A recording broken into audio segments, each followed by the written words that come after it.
almost about that time. Right about now. Right about now. Funk, bunk, bunk, bunk, soul brother. Leah Elson, welcome to the Right About Now podcast.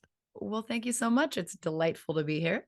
So great to have you, and you're such an interesting person, and I love these questions in your book. They're fascinating. Let's get a quick origin story.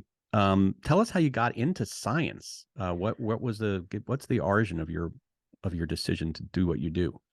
The origin of a scientist that nobody needed or wanted, right? So, I think I've always kind of been a fringe character, right?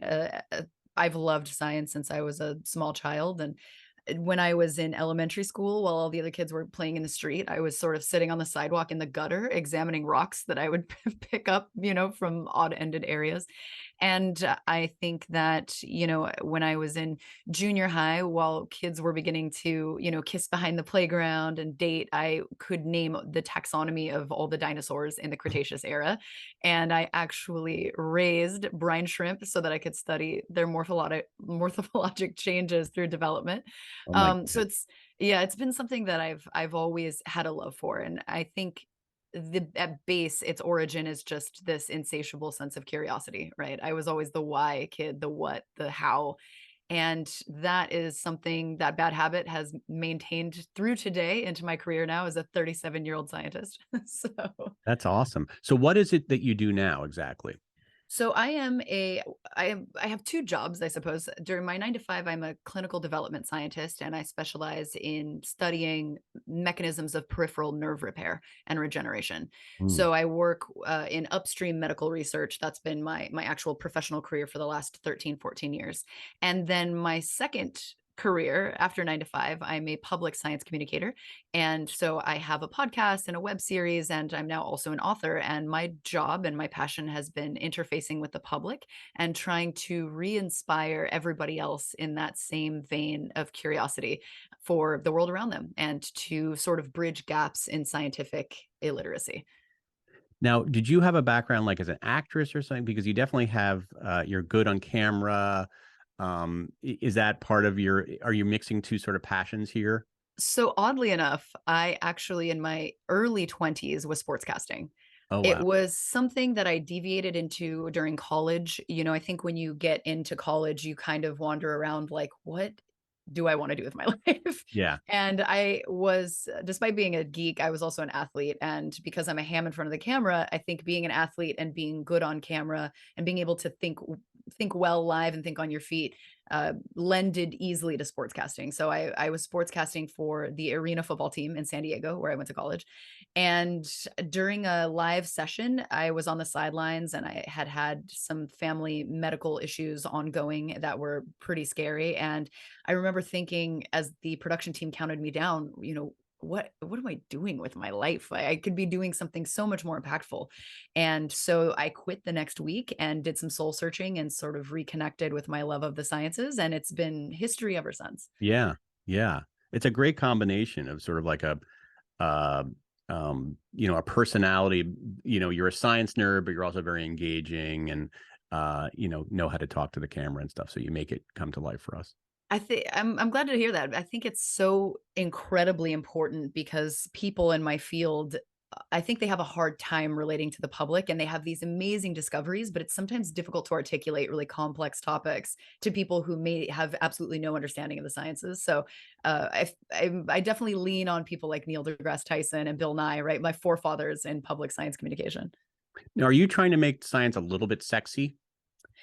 You know, I I don't know that that's an intentional thing, Yeah. but I think have leaned into the fact that I am a minority as a woman in my field. Mhm. And I certainly think that that has been helpful in my soiree with science communication because it's new, it's interesting instead of seeing, kind of just an older man giving dry lectures.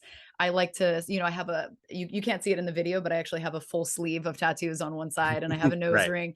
Right. So I like to think that I'm sort of pushing the envelope of what does a scientist look like, Yeah. and being more relatable to a younger generation of people who might be wanting to go into the sciences. Right. Awesome. All right. I am dying to ask you some of these questions. You have Please. so many questions in your book.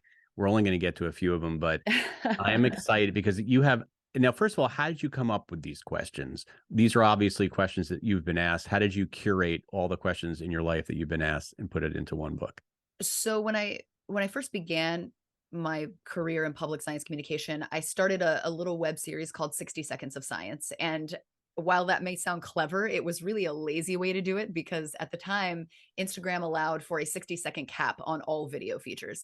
And so I said, all right, well, if I'm going to cover a topic, it's going to have to be in 60 seconds. And so through the building of audience for that, I started receiving questions directly. I used to just choose the content on my own, but very rapidly people started submitting questions that I thought were brilliant. And so through the course, the many years of doing that, it's all audience driven, right? Rather than being the expert lecturing to an audience, I really thrived on having them suggest questions and vote on them and kind of do a crowdsourcing for what they wanted to know, because I think that's most important. Teach people what they want to know, not what you think they need to.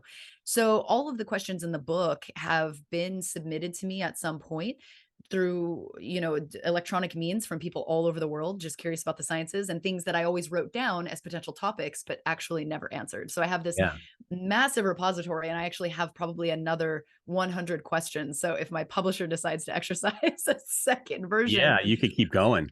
oh, we're ready. I mean, you Yeah. could, the beauty about science is that there are so many questions and so many subtopics and focuses that you could make this a kind of science for dummies series if you wanted to. You could ask anything under the sun. There are no stupid questions in cancer. There are no stupid questions in biology. I mean, the sky's the limit, really. Yeah, I mean, science for dummies. So I am definitely the target audience here because I'm a dummy when it comes to science. And so I'm just love talking to somebody like you that can make things make sense for me. I'm going to just ask you some questions from the book, things that kind of struck me as things I've always kind of wondered, but didn't really, I mean, have no answer for. And, in case my kids ask me these questions, maybe I'll have a snappy answer ready for them. They're But going to be really impressed when you fire back with some of these answers. yeah, they're going to be like, Dad, how you're like a science guy. All right. Funny story is that we actually, living in LA, you see a lot of people, and we were at the waffle place the other day, and Bill Nye, the science guy, was sitting next to us, and my kids were very No blown way. away by that. The fact that I Bill Nye was there. I would have geeked out. So my significant other is a musician, and so I've obviously met a lot of rather large musician talent, and I'm always like, "Hi, how's it going?" But if I sat next to Bill Nye in a Waffle Yeah, House, I would I, fangirl so hard. I didn't. I like wanted to go up to him, but it's like it just seemed awkward, and he was alone too. All right. Oh. So first question, and this might only be interesting to half my listeners, but why do men have nipples? So this is an excellent lecture in embryology. Mhm. When there is a fertilization of an egg and you have a budding zygote, all of the machinery and mechanics to be either sex are included in that zygote. Mm. And so there are some morphologic developmental changes that occur to that egg, that one egg turns into multiple cells and then turns into more cells and begins to kind of fold over on itself. And as the small organism begins to develop, it has bilateral features, right? We start to develop limbs. We've got arms and legs and toes. But another bilateral feature that we come equipped with is nipples, right? One on Mhm. the left, one on the right.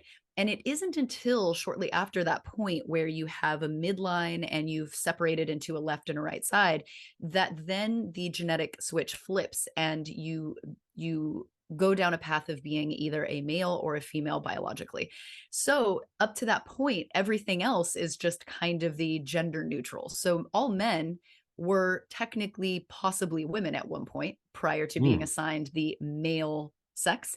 And all men are actually equipped with not only nipples, but mammary glands and a system of ducts. And men actually, surprisingly, I think the epidemiology right now is 3%, I believe. The last time that I checked, 3% of breast cancer patients are men because they have the same tissues that can actually develop cancer as well. So oftentimes men have a much worse presenting breast cancer because they don't expect that they will have it. And so Right. they So might feel a lump in their breast tissue and they're like, it's probably nothing. And so they go in incredibly late. So men out there, PSA, if you ever feel any lumps or bumps, make sure to go get it checked out because you have the same tissues that women do, just not as developed. oh, great. Another thing I need to be worried about. Oh, Yeah. So to for a all my hypochondriac, this hypochondriacs. is a nightmare. Yeah. I now have to worry about breast cancer. All I right. know. I'm Thanks, so Leah. sorry. You're welcome. I'll just leave. I think we could cut this this episode. Now that I've offended the host.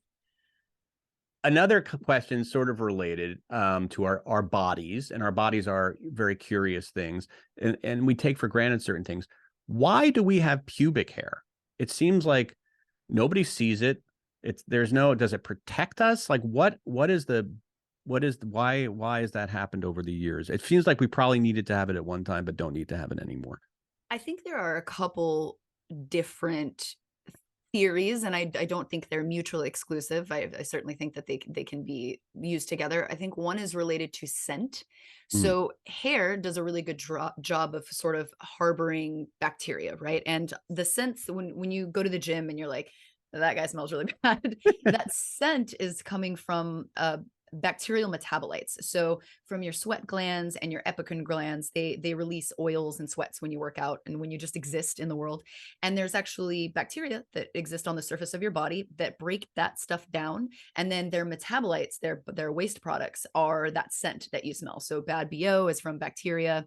And there are glands that are in the pubic region that also have their own specific flavor of bacterial colonies that release scent. And I think that evolutionarily in the day when you're looking for a fertile partner, right? You're looking for healthy gland production and releasing pheromones, things like that.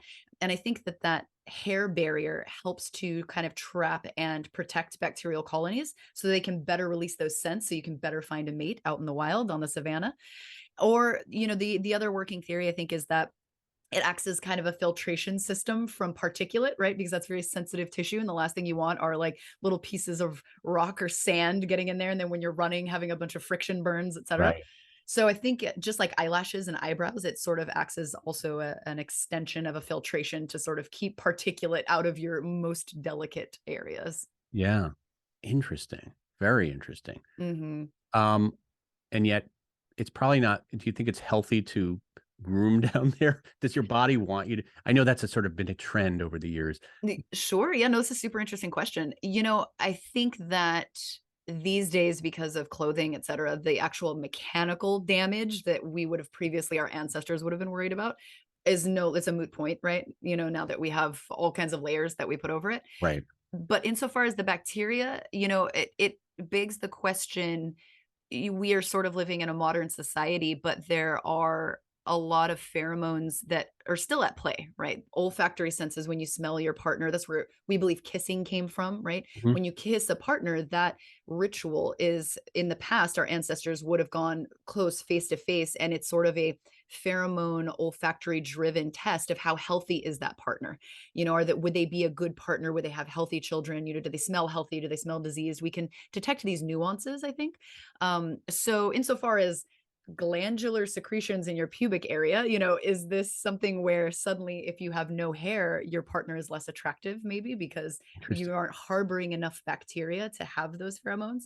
But then again, everyone's covered in Axe body spray these days, so you may not be able to detect that nuance anyway. But it's definitely interesting. Have we developed socially beyond where we are evolutionarily, perhaps? Another book topic. Another book for another day.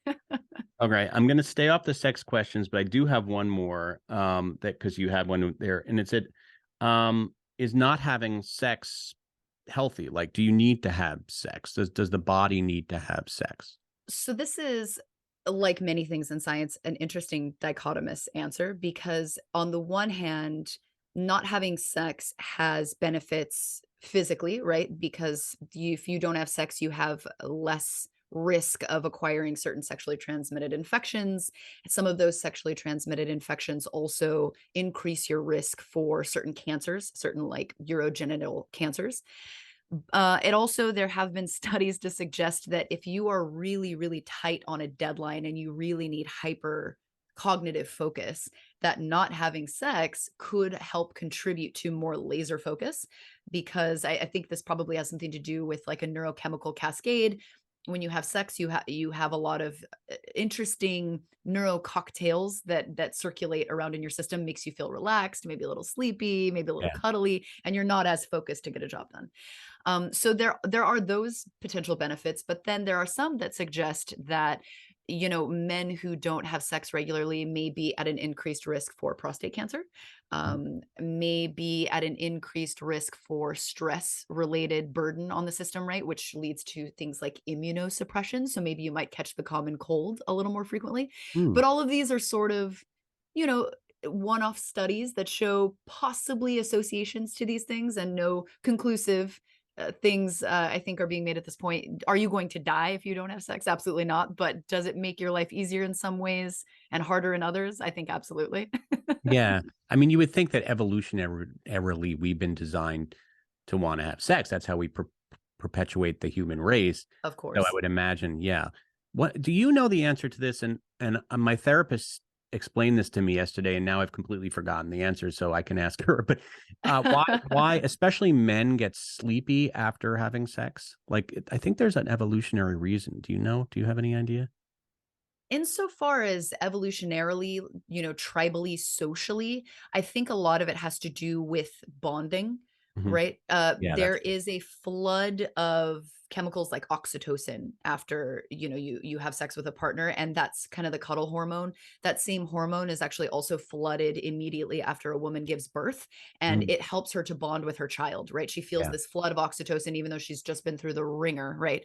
And so it helps her bond with that child. And so I think for men and women, that's incredibly important, because when you find a mate, our ancestors would have found a mate that's healthy, that's fertile, and the one thing you don't want is to, you know, have the one chance to have sex, hopefully you've procreated, but if not, you don't want that mate to say, okay, see you later, and leave. Yeah. You want to try That's again, what she right? said. Yeah. So So I she was think right. My therapist was right. It she was checked out. right. It's a Yeah, bonding thing. yeah, I yeah, always thought it was just because if men don't get tired, then they're just going to keep on having sex all day long. Like, you know, it's like somebody's got to slow them down because they're like crazy. Men are women weird. are like, give me a moment, please. Yeah, just Just like 5 minutes. please power down Um, for like 10 minutes. yeah. Um, all right. You had mentioned you don't you can't really die from not having sex, at least directly. But you do have a question in there. Somebody once asked you, can you die from heartbreak? And sometimes I tell you, it feels like you can die from heartbreak, because anybody who's had their heart broken, that sick feeling, Oh my gosh. Terrible. That the kind of worst, oppressive, that heavy. horrible where you're like Oh, the heart drops and it really does feel like your heart has literally broken. mhm. So is your heart breaking? Can someone die from just the overwhelming feeling of heartbreak?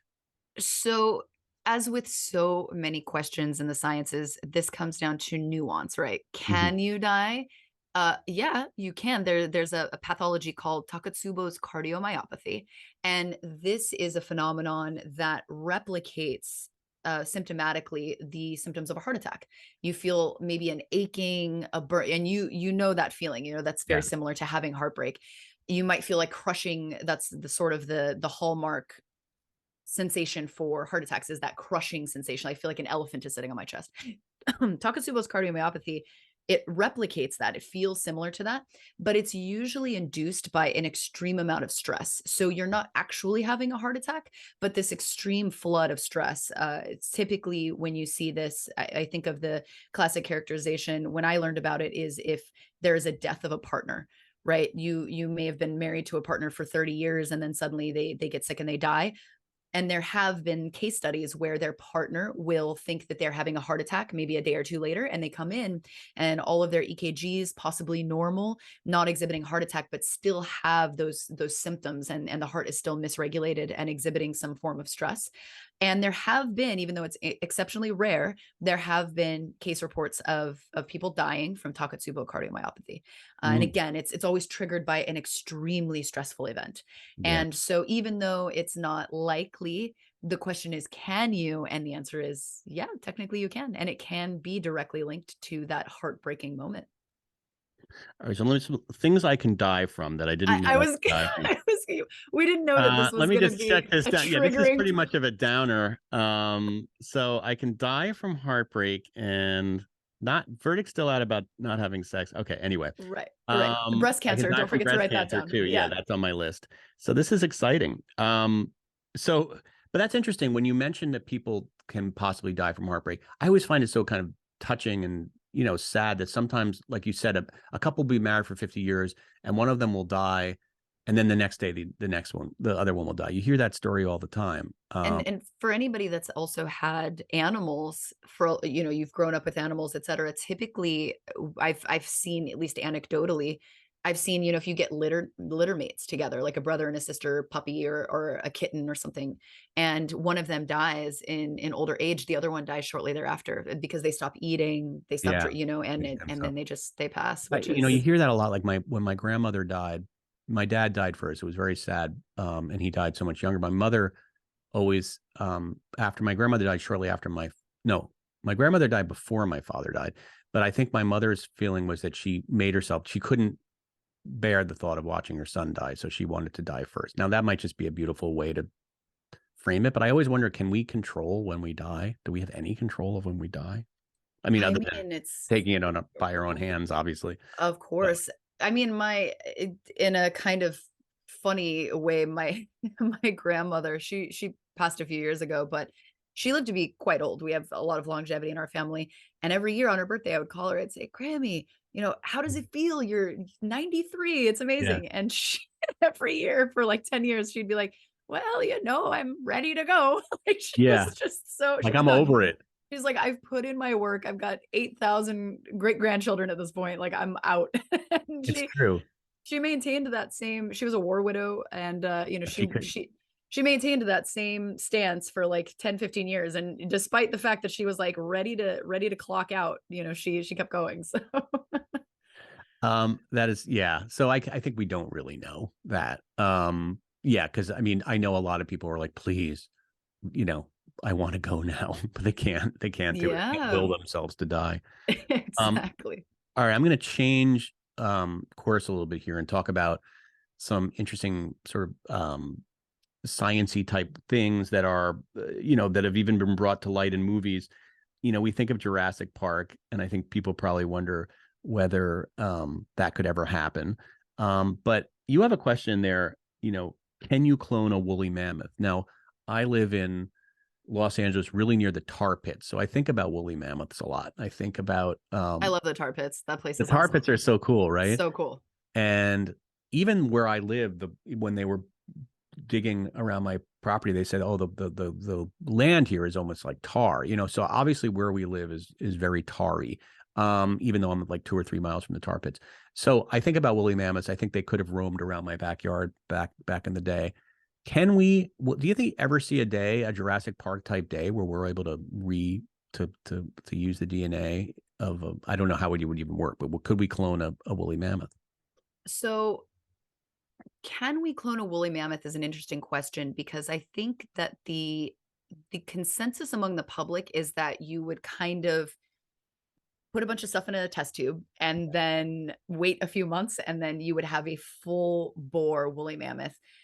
We have the technology to do this, but it's a bit different, and I say that it's analogous to if you ever saw the show Exhibits Pimp My Ride, right? Where Mhm. you take a really beater car and you put spinners on Yeah. it and you're like, "Oh, it's amazing now."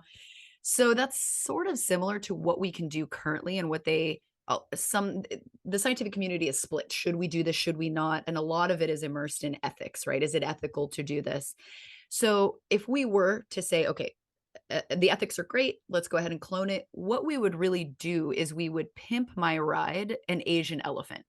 Mhm. So the DNA that we extract from mammoths, it has been in the permafrost, right? DNA is not super robust Mhm. on its own.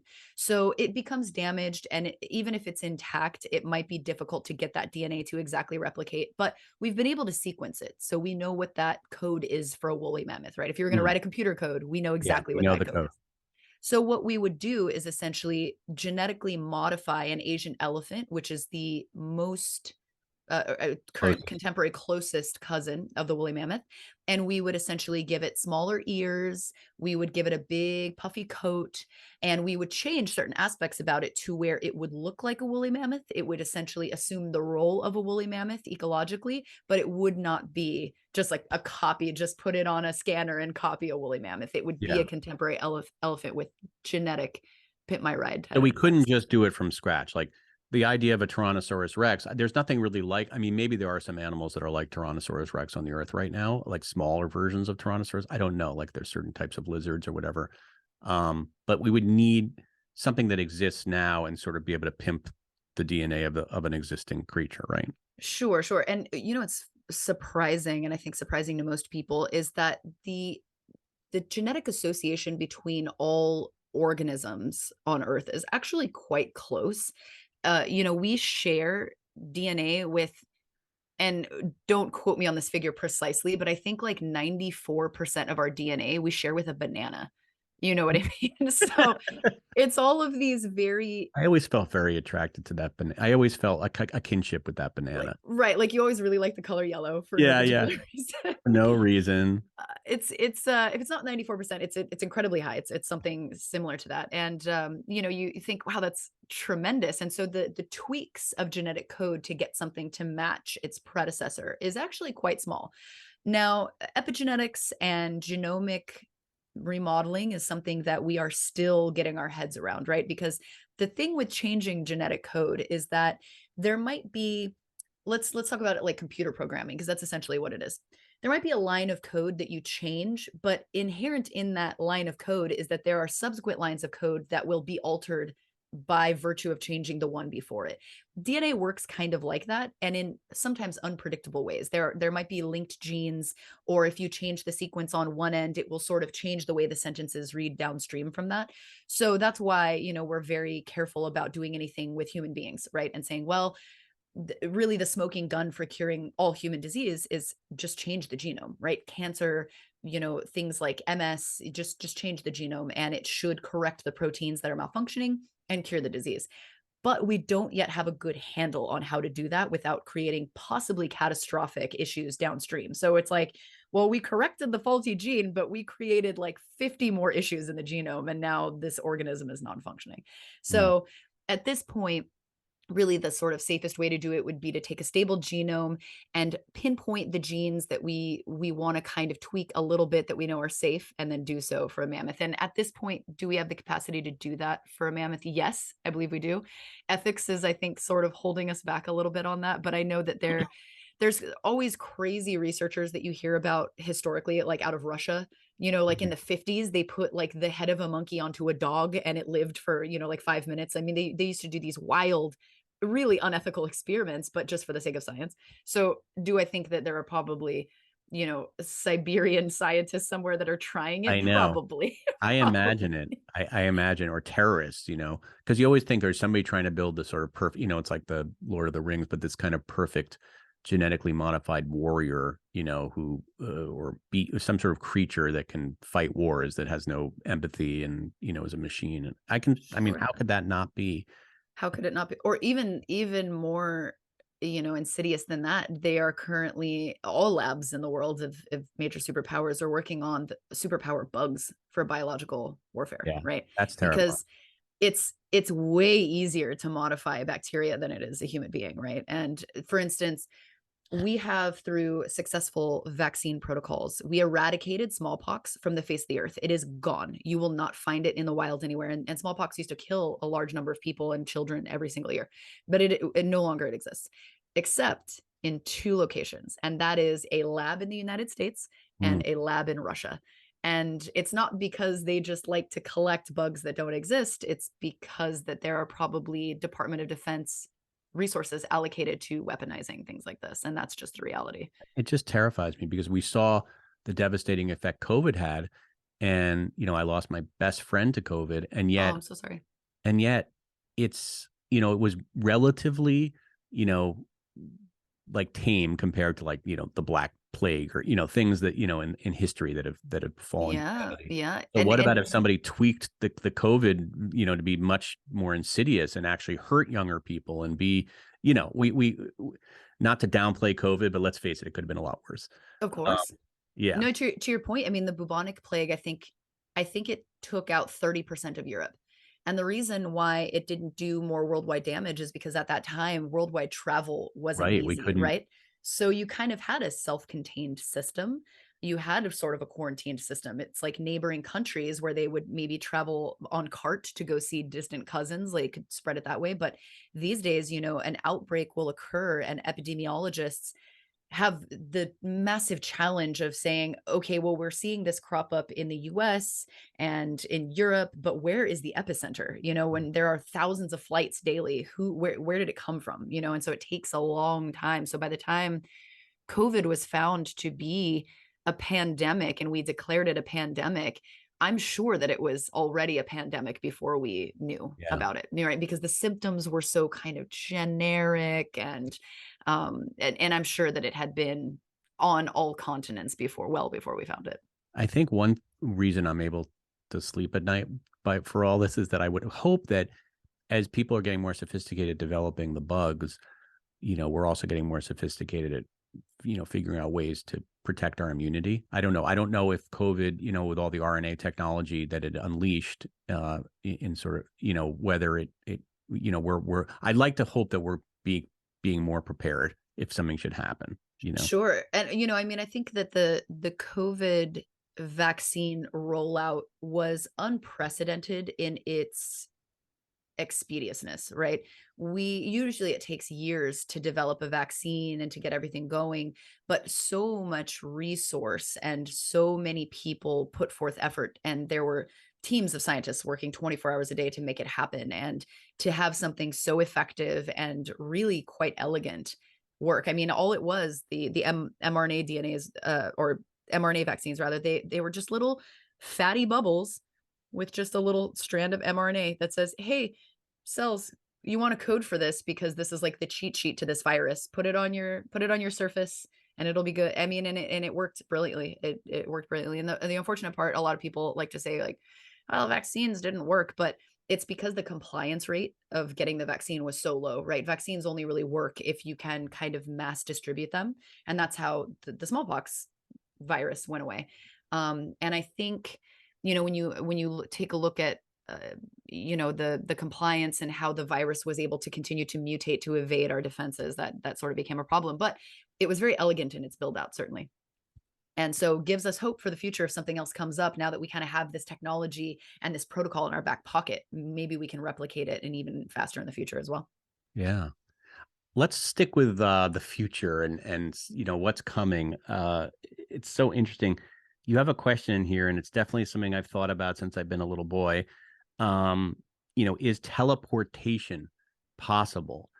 We all saw it in Star Trek, and the idea that we can just be somewhere else, like teleport ourselves to another location, is something that will always intrigue humans for the rest of time. Is it even possible? So the teleportation thing is this interesting crossroad between philosophy and Mhm. science, I think. So there are people, I think, have this certain image of what teleportation is in their minds, but there's actually a few different ways that you can do this.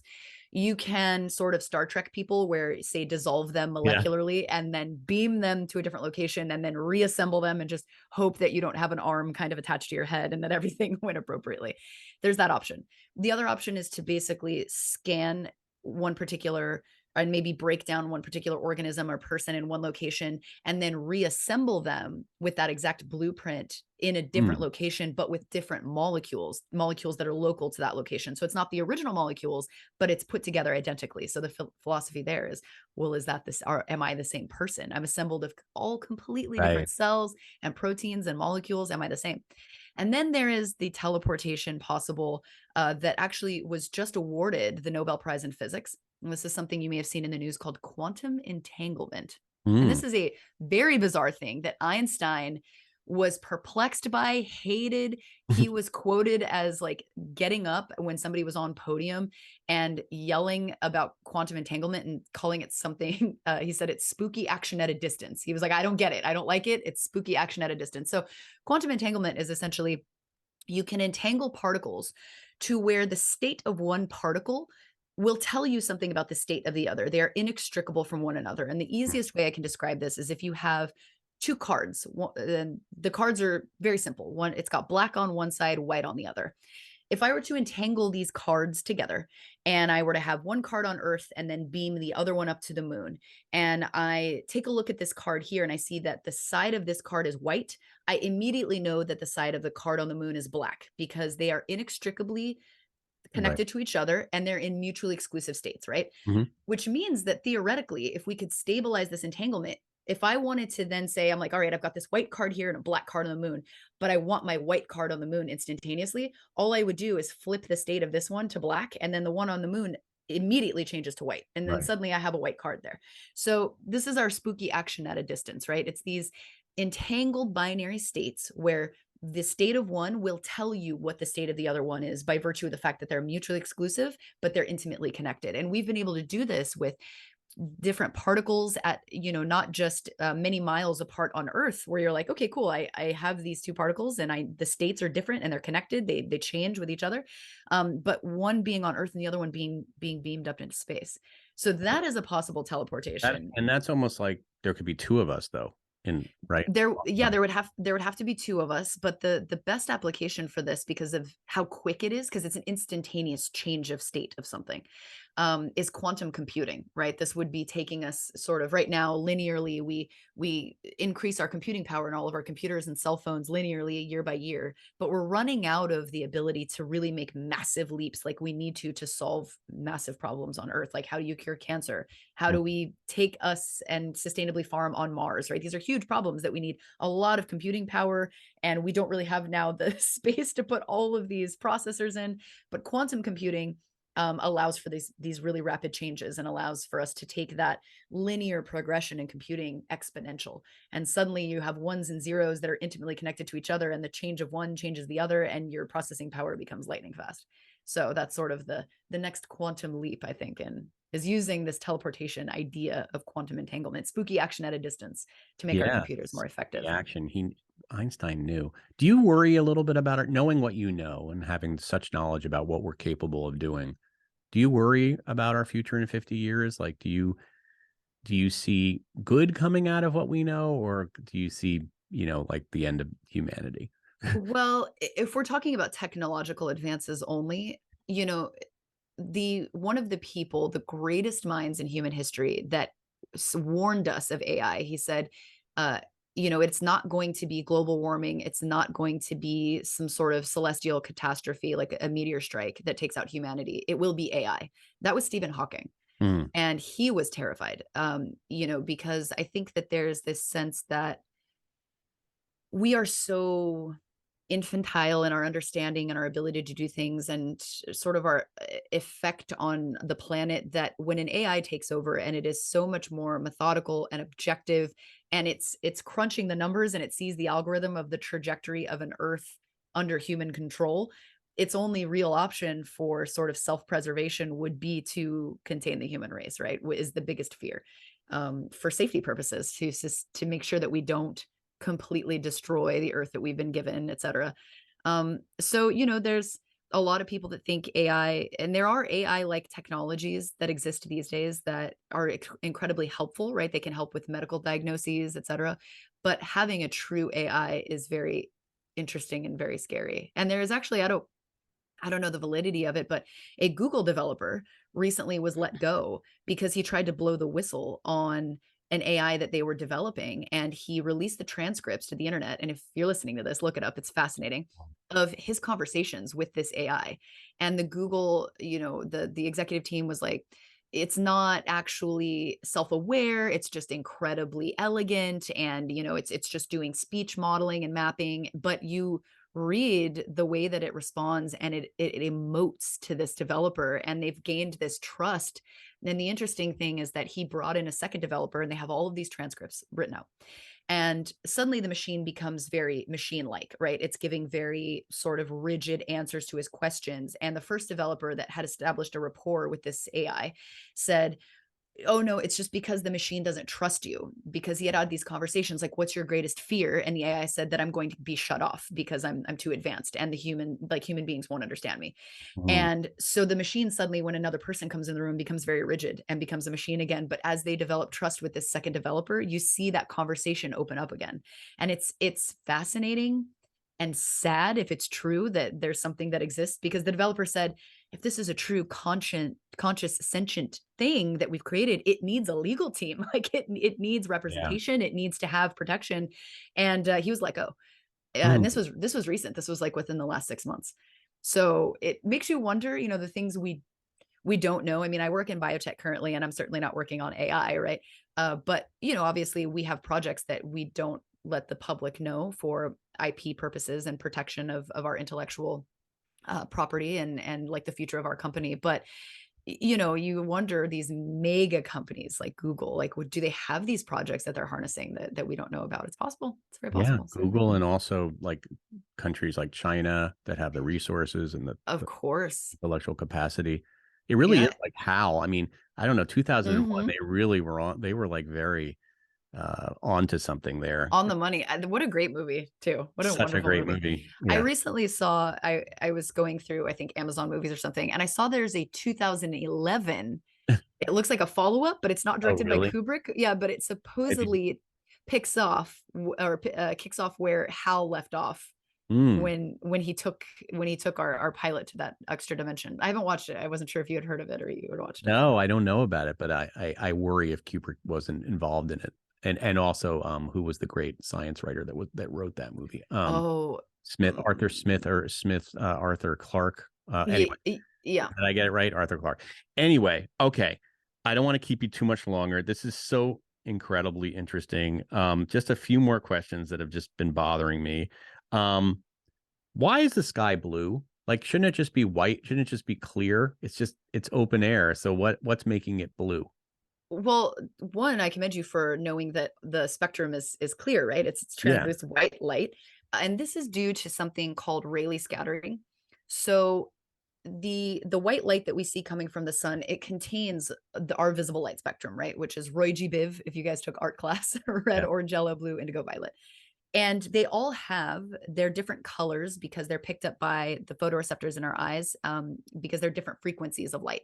So each frequency will register a different trigger in our brain that says like, hey, that frequency, that low frequency is red, and this high frequency photon is violet, right? This all just triggers things in our mind to give us a perception of what it is we're seeing. But when they're combined together, they're white light. You can't see it.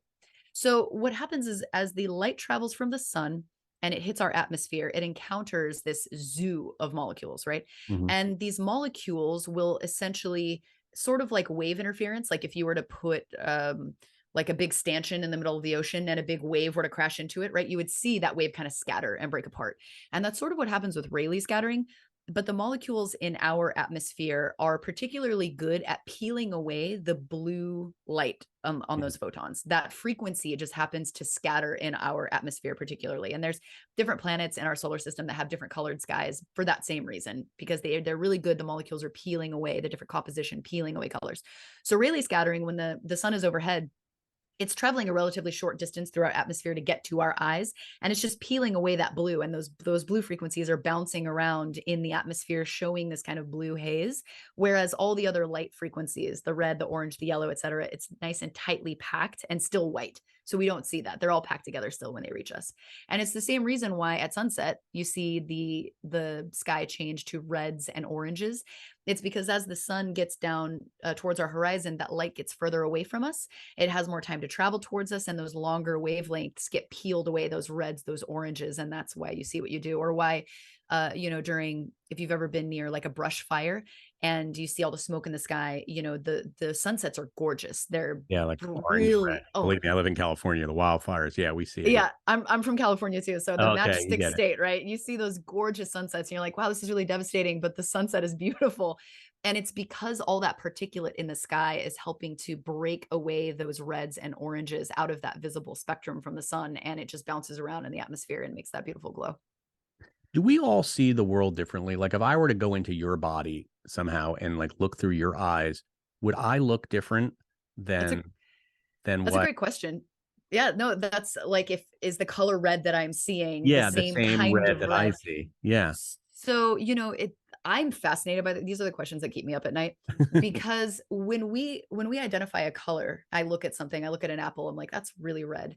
Um, I have been socially trained to say that what I'm seeing, that hue, is red, and I call it red, but it's only a symbol, right? Mhm. And really, the reason that we see the colors that we do come down to our neural networks and just receptors in our eyes, right? And you see the color red because a frequency of photon bounces off the skin of that apple, and that frequency makes its way to your retina in the back of your eye, and that triggers a neural circuit cascade that says that color is red. But that doesn't necessarily mean that the red that I see is not blue for you or green for you or looks like nothing to you, right? We have people who are colorblind who are missing some functionality in those receptors, and they see a much different wavelength of light. So while it is exceptionally difficult to test for this, I think that there is a high likelihood that that we see possibly different colors, especially because we as a species have a pretty basic setup for detecting color, whereas other species in the world, like mantis shrimp, I believe they have an additional photoreceptor that we don't have, which means they can see a much larger spectrum of light. And so who knows what color that they can see just by virtue of having this one photoreceptor that's like turned on or off. And I think I recently read a study where someone was tested and they had an extra photoreceptor gene flipped on, and it was like the first human that they had ever recorded that possibly sees far more spectrum than everybody else does.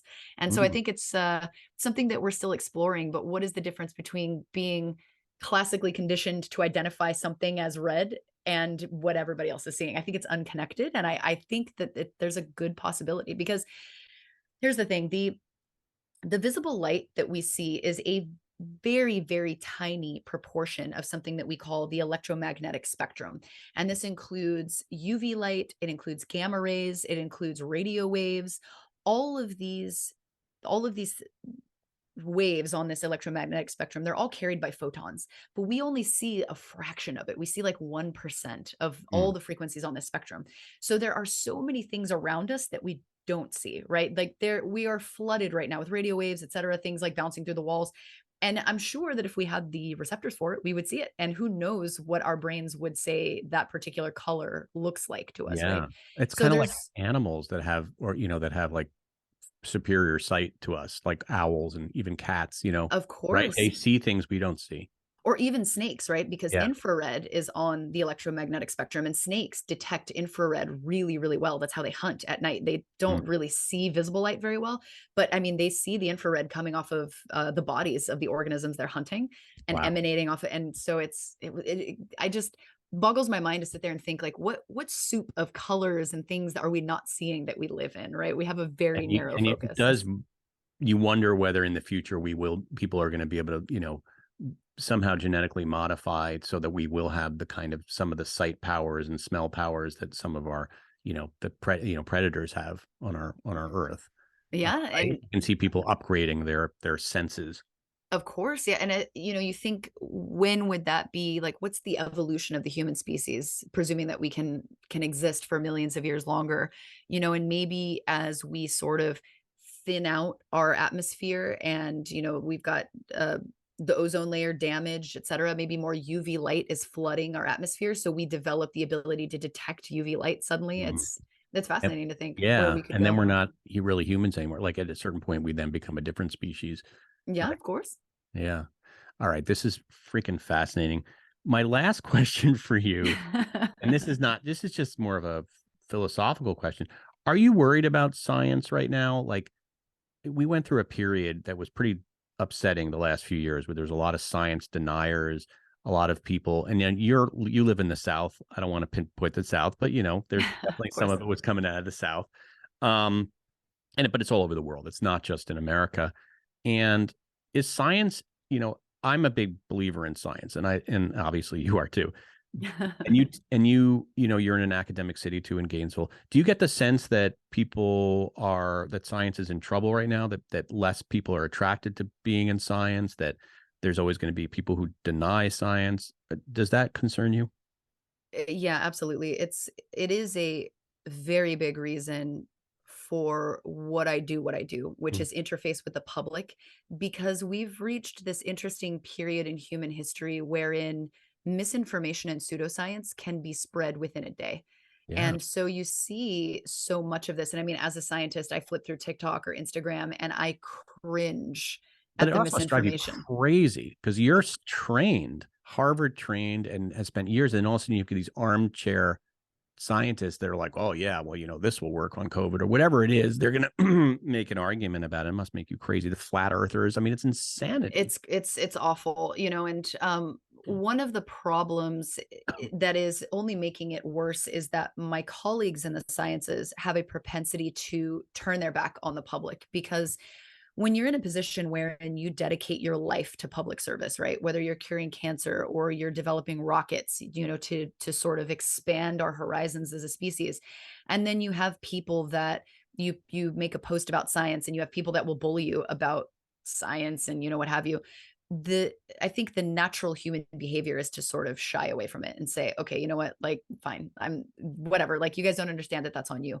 But I always plead with my colleagues. The reason that people don't understand is because of us. If they do not understand, that is on us, right? We are the liaisons of science. We are the ones that champion this, and we know this material. And if someone doesn't understand it, then it's because we're not doing a good job of talking about it.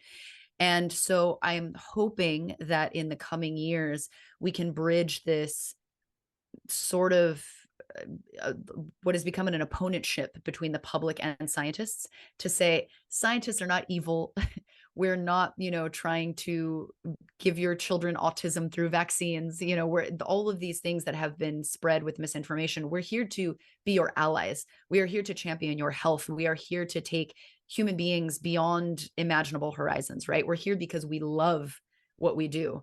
And it's not until we sort of break away from this, well, the public is just going to hate it anyway, so I'm not going to do it. And you know, whatever, that's on them. It's not, it's on us. That's our responsibility. And I always say, if you can't explain your work to somebody on like a 6th grade level, which the average American reading level is a 6th grade reading level, then you don't know your work well enough. And so I always challenge my colleagues, you be the one to break bread with the public, and you be the one to show them, you know, that science is something that if you were to destroy all of our records of our scientific findings from, you know, Newton onward and restart a civilization, that science would come back exactly the same. The Mm. findings of gravity would be reestablished in exactly the same way. The, you know, Newtonian physics would be the same. Biology and the study of DNA would come out to be the same again in thousands of years. But if you were to destroy records and certain dogmas and things like that, it wouldn't come back the same. It would not. Mm. Mm. Science is a consistent, and it's evolving, and it's meant to help rather than hinder. And so it's a tough battle to be a science communicator in the world right now, and to try to scream into the abyss and hope that someone hears you. And I've luckily been able to continue to grow a following of people who are comprised of those who have really no scientific background whatsoever, who get it now. And it's through just wonder, right? You think about the 60s and the space race and how everyone was gripped by the power of science, and that has faded, unfortunately. And it's up to scientists, I think, worldwide to reestablish that. Yeah. It seems to happen in cycles, you know, like there was the dark ages and then there was the Renaissance. And, you know, so hopefully we're coming on the circle to a enlightened age.